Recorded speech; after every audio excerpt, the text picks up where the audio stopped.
Hello, and welcome to a brand new video.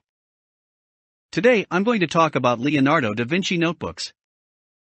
Alright, let's begin. Leonardo da Vinci, 1452 to 1519, was an Italian Renaissance architect, musician, inventor, engineer, sculptor, and painter. He is widely considered to be one of the greatest painters of all time, and perhaps the most diversely talented person ever to have lived. His notebooks contain diagrams, drawings, personal notes and observations, providing a unique insight into how he saw the world. 5 of these incredible objects are in our collection. Leonardo seems to have begun recording his thoughts in notebooks from the mid-1480s when he worked as a military and naval engineer for the Duke of Milan. None of Leonardo's predecessors, contemporaries, or successors used paper quite like he did. A single sheet contains an unpredictable pattern of ideas and inventions, the workings of both a designer and a scientist. The notebooks contain careful sketches and diagrams annotated with notes in 16th century Italian mirror writing, which reads in reverse and from right to left. The mirror writing has caused much speculation. Was Leonardo trying to ensure that only he could decipher his notes? Or was it simply because he was left-handed and may have found it easier to write from right to left? Writing masters at the time would have made demonstrations of mirror writing, and his letter shapes are in fact quite ordinary. He used the kind of script that his father, a legal notary, would have used. It is possible to decipher Leonardo's curious mirror writing, once the eye has become accustomed to the style. Leonardo probably worked on loose sheets of paper, bought at one of Milan's many stationers' shops, which he carried about with him to record his observations. His papers were at some stage folded into booklets and later bound, possibly under the ownership of the Spanish sculptor Pompeo Leoni, 1533 to 1608. The 5 notebooks in the V&A's collection are bound into 3 codices, a bound book made up of several pages, called the Forster Codices, after John Forster, who bequeathed them to the museum in 1876. The codices are not bound in any logical order, and only one, Codex Forster I.1, carries any indication of when it was made. You can explore all 3 of our Forster codices in amazing detail by following the links under each codex section. Codex Forster I.1, up to folio 40, Florence, 1505.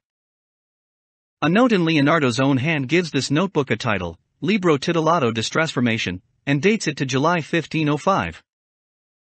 This shows that it was begun when he was in Florence, just after he had undertaken to produce his famous Battle of Anghiari mural in the Palazzo della Signoria, the center of the city's government.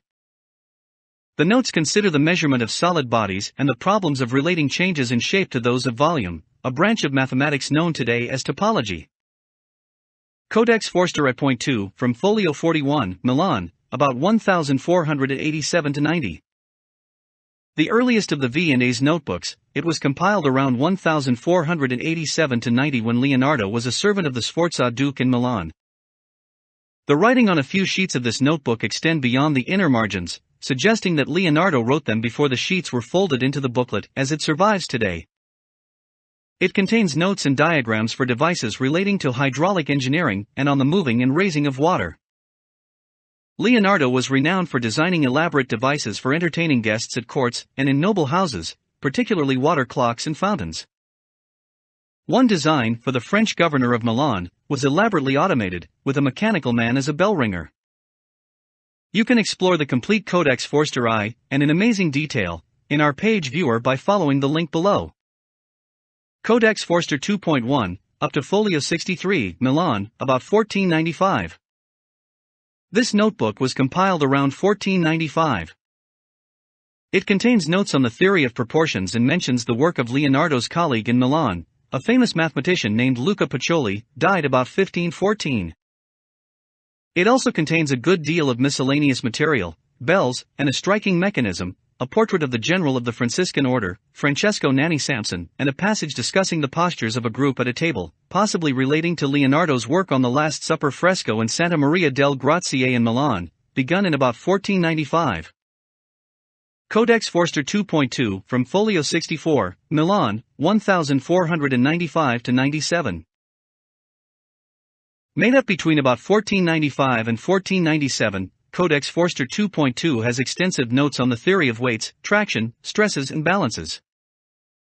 It also contains an examination of a crossbow, a terrifying weapon outlawed on several occasions by the Pope, and a remark ridiculing those who thought perpetual motion was possible.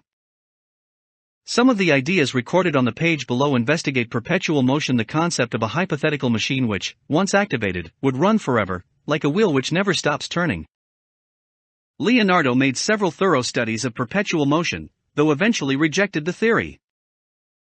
You can explore the complete Codex Forster 2, and in amazing detail, in our page viewer by following the link below. This is the most miscellaneous of the notebooks.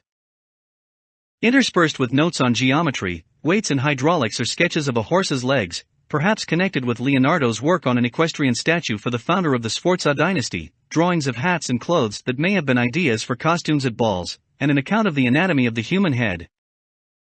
Leonardo made frequent dissection drawings of both humans and animals, contributing to anatomical and physiological discovery.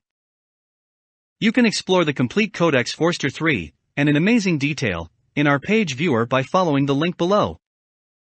These 5 notebooks, bound into 3 volumes, are in the collection of the National Art Library. One is currently on display in the Medieval and Renaissance Galleries, room 64.